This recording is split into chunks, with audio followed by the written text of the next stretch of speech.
I'm 76 years old, and 3 months ago, my wife of 41 years took her last breath in our bedroom while I held her hand. What she said to me in those final moments, it wasn't, I love you. It wasn't thank you for our life together.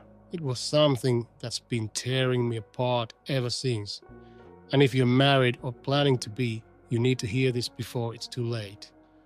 Her name was Dorothy. We met when I was 29 and she was 27 at a company picnic of all places. She was wearing a yellow dress and laughing at something her friend said. And I remember thinking I'd never heard a laugh like that before.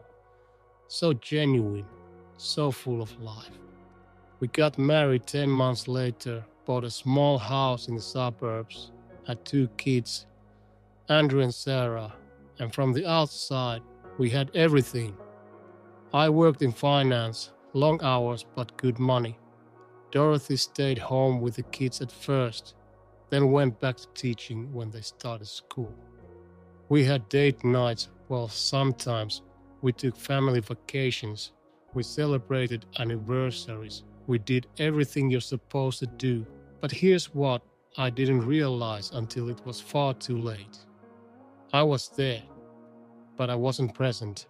And there's a massive difference between those two things that nobody tells you when you're young and ambitious and trying to build a life. I remember coming home from work. Dorothy would be in the kitchen making dinner. She'd start telling me about her day, about something funny a student said or a problem with the washing machine. And I'd nod along while checking my phone, scrolling through emails. My body was in that kitchen, but my mind was still at the office. Still solving problems, still chasing the next deal. She'd ask me what I thought, and I'd say something generic like, "That's nice, honey," or "We'll figure it out." And she'd get this look on her face just for a second, this flicker of disappointment, and then she'd smile and change the subject. I saw that look hundreds of times over the years, maybe thousands, and I never stopped to ask what it meant. I thought I was being a good husband because I provided, because I showed up to the important events, because I didn't cheat or gamble or drink too much. I thought checking the boxes was enough. But looking back now, I can see all the moments I missed, really missed. Not because I wasn't there physically, but because I was always somewhere else mentally. Sarah's piano recitals, where I sat in the audience thinking about a presentation I had the next day. Family dinners, where I was present at the table but completely absent from the conversation. Weekends, where Dorothy would suggest we do something together, and I'd say sure, but then spend the whole time distracted, only half engaged. And Dorothy, she never complained, not directly. She'd make little comments sometimes. "You seem distracted. Are you even listening to me? It feels like you're not really here." And I'd get defensive. I'd say, "Of course I'm listening. I'm right here, aren't I? I'm working hard for this family." And she'd back down, apologize even, and we'd move on. But those comments, they were her trying to tell me something. They were warnings I was too blind to see. By the time we hit our 30th anniversary, something had shifted. Dorothy had become quieter, more distant. She stopped trying to tell me about her day. Stopped asking me questions. Stopped reaching for my hand when we watched TV. I told myself it was just what happens after decades of marriage. That the passion fades, that comfortable silence is normal. But it wasn't comfortable.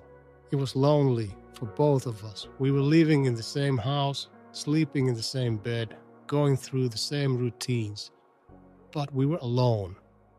Then 2 years ago, Dorothy got sick. Pancreatic cancer, stage 4. The doctor gave her maybe a year. And suddenly all those things that seemed so important, the deals, the meetings, the emails, they didn't matter anymore. I took a leave from work. I wanted to be there for her, to finally give her my full attention. But here's the cruel irony.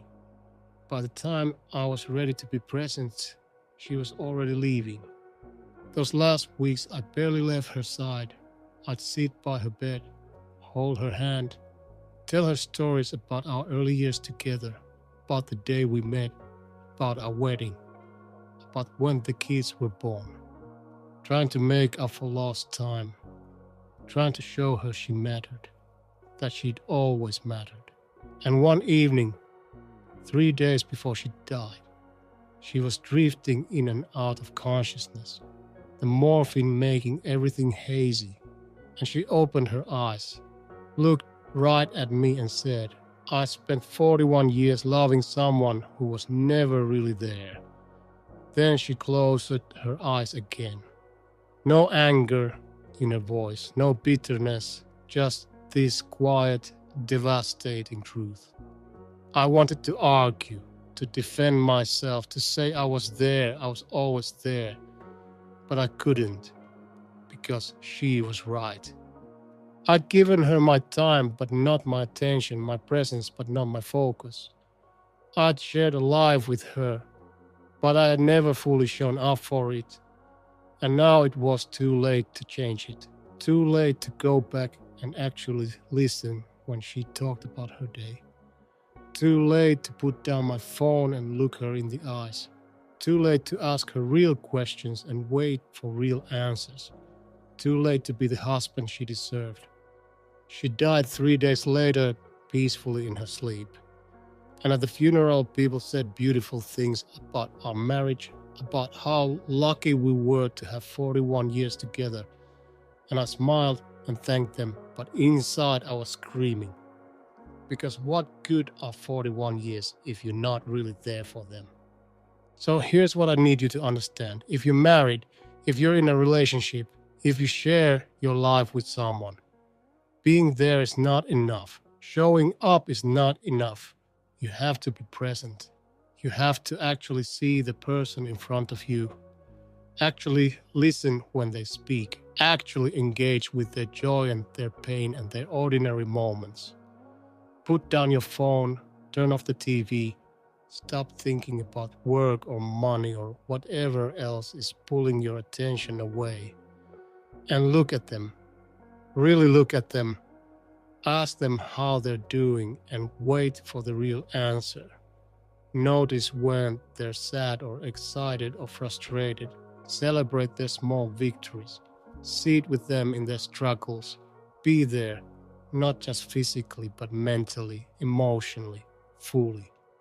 Because one day, maybe tomorrow, maybe in 40 years, it'll be too late.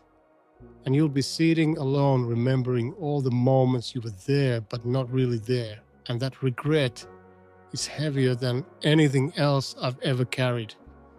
Don't wait until they're dying to finally pay attention. Don't let the last thing they say to you be a truth that breaks your heart. Be present now, today, while you still have time. Because time is the one thing you can never get back. And presence is the one gift that actually matters.